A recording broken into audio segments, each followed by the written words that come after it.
First trip of the year to the garden center. Let's go.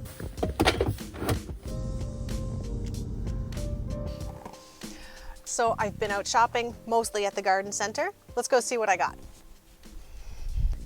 It is very chilly this morning. It's barely above freezing, I think. So I have not uncovered anything or opened the greenhouse yet. I always keep a pair of these cheapo gloves in my bag. This is exactly why. So my little channel is growing, and yesterday I actually got a nice little payout from YouTube, and I thought I would invest it back into the garden. I've gotten a few small ones over the last year or so, but this one was a little bit more. And the original purpose of this channel was to help answer questions that I get over and over again at the farmer's market. As I started filming and diving more into deeper topics, it's sort of evolved a little bit, and I'm really happy with the direction that it's going. So I want to say a big thank you to you for watching my videos, especially when you subscribe, you hit the like button, and leave a comment. It always gives a little bit of a boost to the channel visibility, helps grow my audience and this gardening community that we are building. So let's take a look at what I got, and I won't keep you waiting. We're going to start with the most exciting thing. This is a Heath. It is Erica Carnea Rosalie. Ericas are spring flowering. They offer a lot of gorgeous color. Look at this color. This is in full bloom right now. I've wanted one of these for quite a while, but the price is a little bit steep on them compared to other perennials.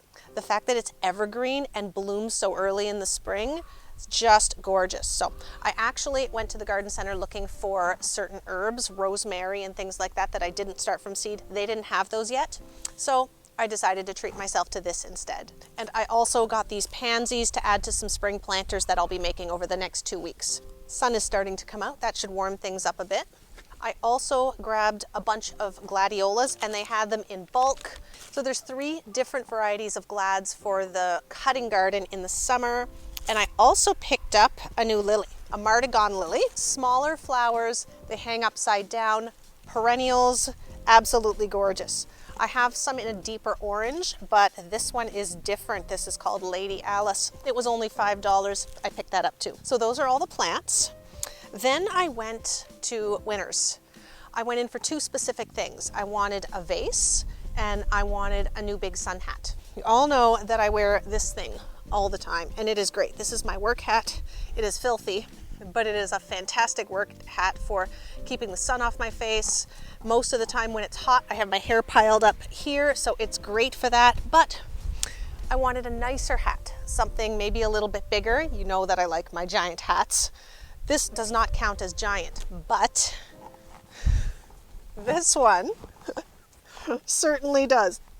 This is comically large. Look, this is not a work hat. This one will be kept clean.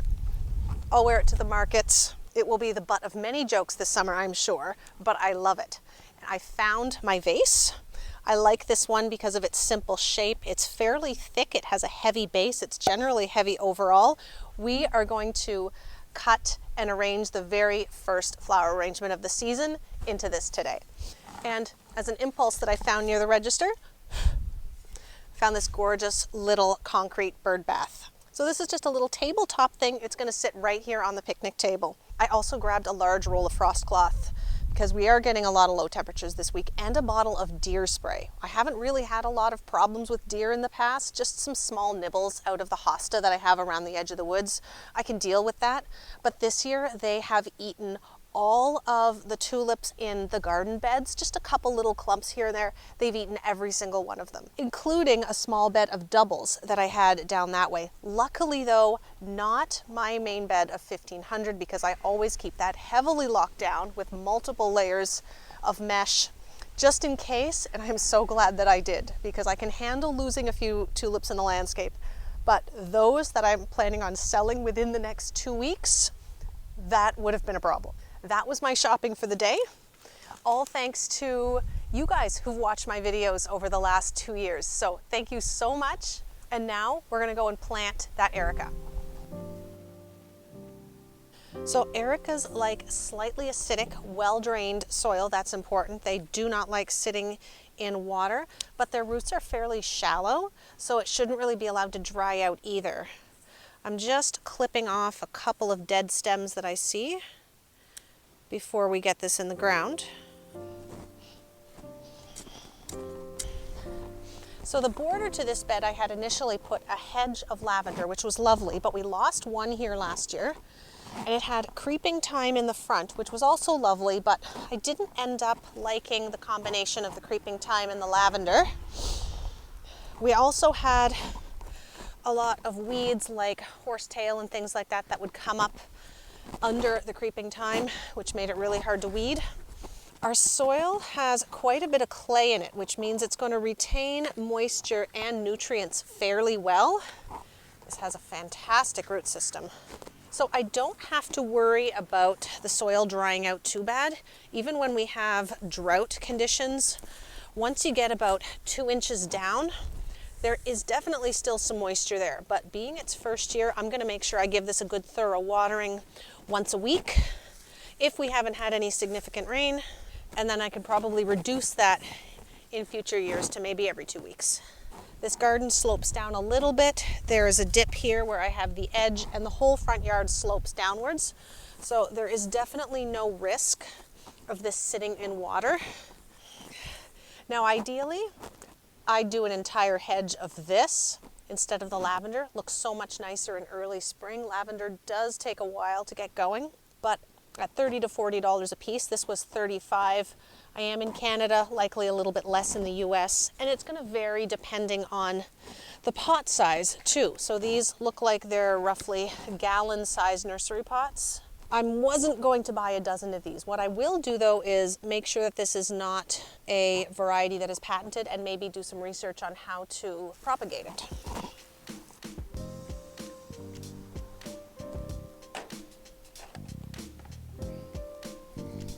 So I found a pot for the lily bulbs.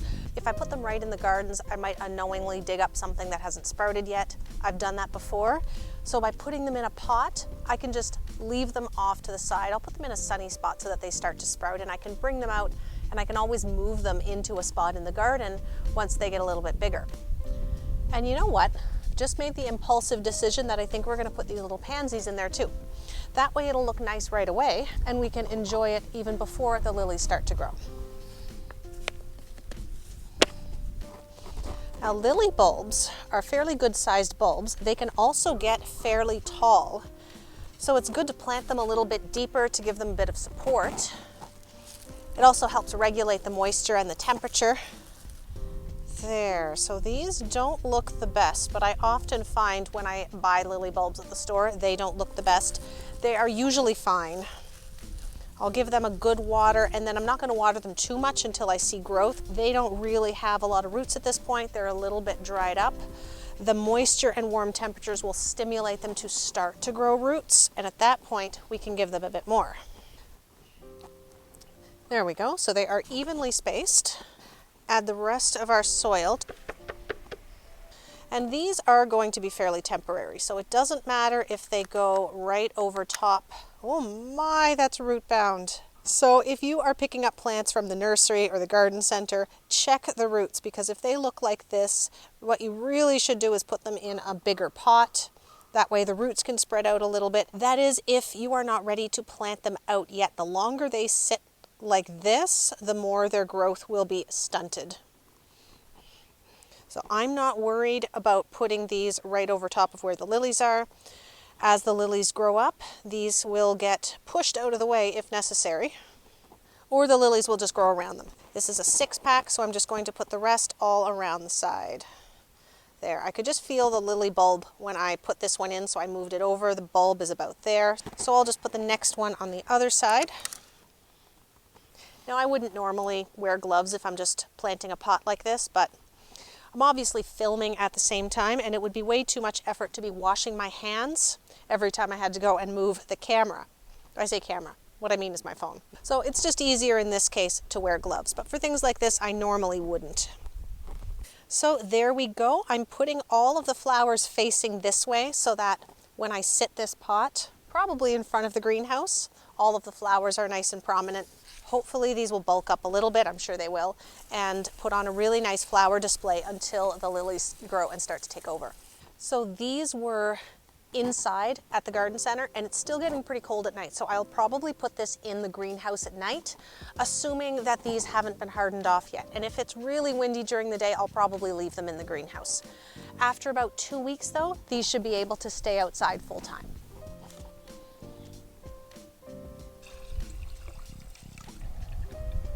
Now, let's go find some flowers to put in the new vase. Now, soon I will be pulling and selling the majority of the tulips in this bed, but when we have a couple of early bloomers that pop up, those ones are going to be just for me. I'm going to try and clip some of these off because a lot of these tulips actually look like they're growing multiple stems from one bulb. If I pull them up a little bit and then reach down and cut, I still get a pretty good stem length. This one had a little side shoot off of it, but there is no bloom on that one.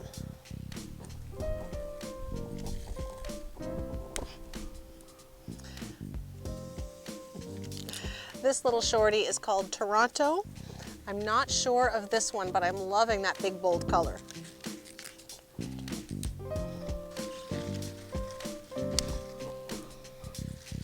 There, that's a good start. Now, if you want to bring daffodils indoors and enjoy them for longest, this is the stage you're looking for. They haven't opened yet, but when they're younger, they stand straight up. This one is starting to lean over a little bit. Call that gooseneck stage. That is when you want to pull your daffodils. And they tend not to have a very long stem, but if you reach straight down as far as you can, oh, well, that's not supposed to happen. I guess these weren't planted very deep. What's supposed to happen is that. There. And now I have gotten my hands dirty. Well, hello. Here is one just starting to open, and these have been here for a while. So, 2 and 3. So this one would not be ready. It would take a while. That might not open properly. This is definitely too young. These are perfect.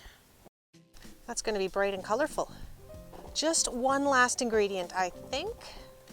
This is dogwood, and we have so much of it growing wild back here. So I have 5 stems, and these buds should even open up once we get them indoors. Now, the daffodil stems leak a little bit of a sap that can cause other flowers to wilt quicker. One of these is a bit short, actually. So I'm not going to put these in there just yet. I'm going to sit them on their own in just a mason jar full of water for a few hours, and then I'll toss them into our vase. But for now, I'm going to snip the tulip bulbs into the compost. I'm actually going to go and wash them off a little bit too. There, that's better. So tulips also have a neat trick where they're going to continue to grow in the vase for a couple of days after you pick them until they've been good and open for a while, and they're obviously not going to get any bigger. These are definitely going to keep coloring up. They're going to open. They're just very young at this point, but I am loving whatever these are. I don't remember buying this color. I'm going to have to look that up. So these two are a little on the shorter side, but that is fine. I'll just trim the other 3 about 1 inch longer. And whatever that is, they'll just sit in there like that. I'm not worrying about making any kind of a fancy arrangement here. I just want some color in the house. So once the daffodils have sat in water for a couple hours, we'll toss that into maybe this little shorter one, and this one can go together in something a little bit smaller. They're obviously way too small for this vase. So I'm gonna do just that. I'm gonna get these indoors and have some lunch, and then I think I'm gonna come back out and do a little bit of work in the cutting garden. But that's gonna be for another video. See you then.